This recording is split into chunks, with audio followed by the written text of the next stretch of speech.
When Britain annexed Lagos in 1861, it wasn't discovering new lands.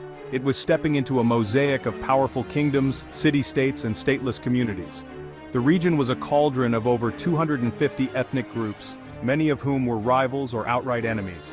The Yoruba kingdoms, the House of Fulani Emirates, the Igbo communities, and numerous minority groups all held sway in different regions, often vying for power or engaging in trade and warfare.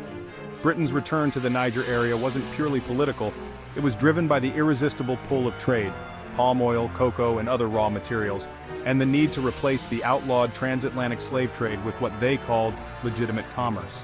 Missionaries and traders paved the way for soldiers and administrators. By 1900, Britain had turned much of the territory into protectorates: Lagos Colony, the Southern Protectorate, and the Northern Protectorate. But the territory remained fragmented, culturally and politically.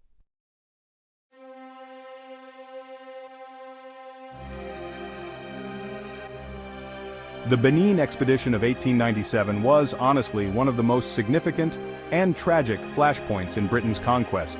Benin was no obscure backwater.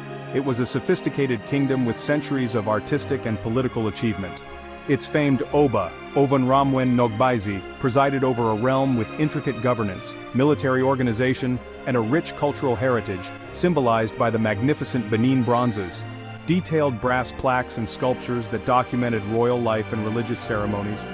British traders and officials coveted Benin's resources, especially palm oil, ivory, and rubber.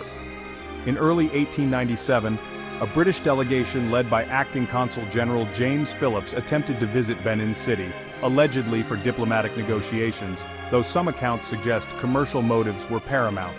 Despite warnings not to proceed during sacred rituals, the British column advanced and was ambushed by Benin forces near Ugbain village. Several British officers and African porters were killed. Britain seized on this as a casus belli. In February 1897, a punitive expedition of about 1,200 troops under Admiral Harry Rawson stormed Benin City. The city was burned, palaces looted, and the Oba was captured and exiled to Calabar. Thousands of cultural treasures, including the Benin bronzes, were stolen and shipped to Britain and Europe, where they remain in museums and private collections. A controversy that still fuels debates about restitution today. The destruction of Benin signaled Britain's determination to crush indigenous power structures and cement control over southern Nigeria.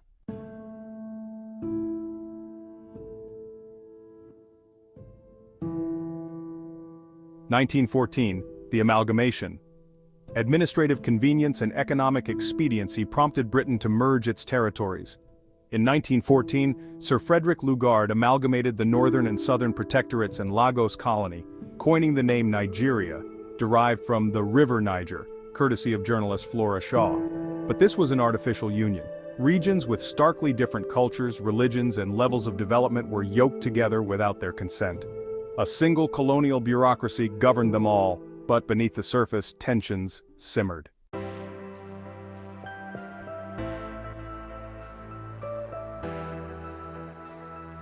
The road to independence was, honestly, a long and winding one. National consciousness grew steadily throughout the 20th century, as early nationalists like Herbert Macaulay began advocating for African rights. After the Second World War, Britain's weakened empire struggled to contain rising demands for self-rule. There were some important milestones along the way. The Nigerian youth movement in the 1930s became the first truly national political organization. In the 1940s and 50s, ethnic parties like the Action Group, the Northern People's Congress, and the National Council of Nigeria and the Cameroons each drew strength from their regional and ethnic bases. Then, between 1953 and 1958, constitutional conferences and negotiations paved the way for self-government. On the 1st of October 1960, Nigeria became independent under Prime Minister Sir Abubakar Tafawa Balewa, with Nnamdi Azikiwe as Governor General. Nigerians danced in the streets, but, the colonial legacy of division and mistrust still lingered.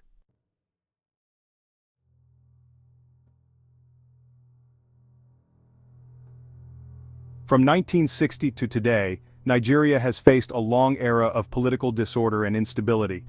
The First Republic, launched in 1960, adopted a parliamentary system, but sadly, ethnic rivalries, corruption, and political violence quickly marred the dream of unity.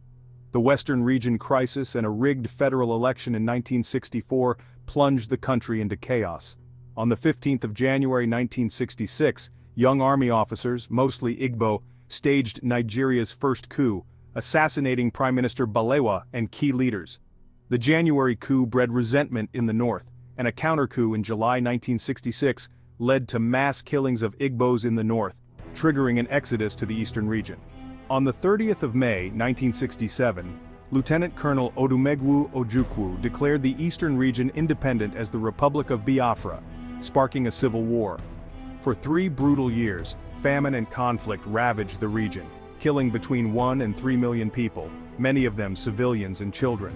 The war ended in January 1970, with a policy of no victor, no vanquished, but Nigeria was deeply scarred. After that, Nigeria staggered through cycles of coups and brief civilian rule.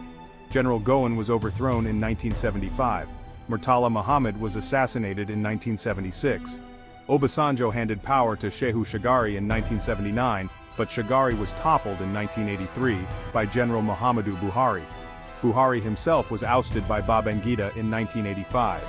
Babangida annulled the June 12, 1993 elections, which were widely believed to have been won by Moshood Abiola.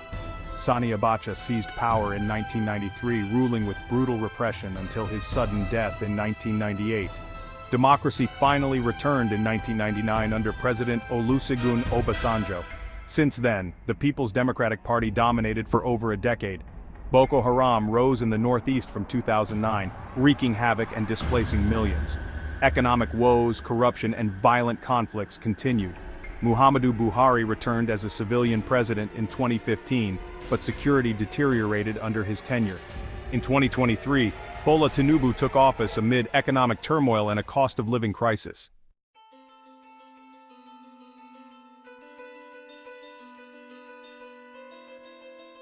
Nigeria faces, honestly, some pretty enduring challenges. The roots of the country's political disorder run deep. The colonial legacy left artificial borders that lumped together diverse peoples. Ethnic tensions remain, as politicians still exploit divisions for power. Corruption is fueled by enormous oil wealth, yet millions remain impoverished. Security crises, from Boko Haram to banditry, continue to threaten national stability. Youth discontent is growing, with a young and restless population demanding change. Yet, through all these challenges, Nigeria refuses to collapse. Its people, creativity, and culture continue to endure.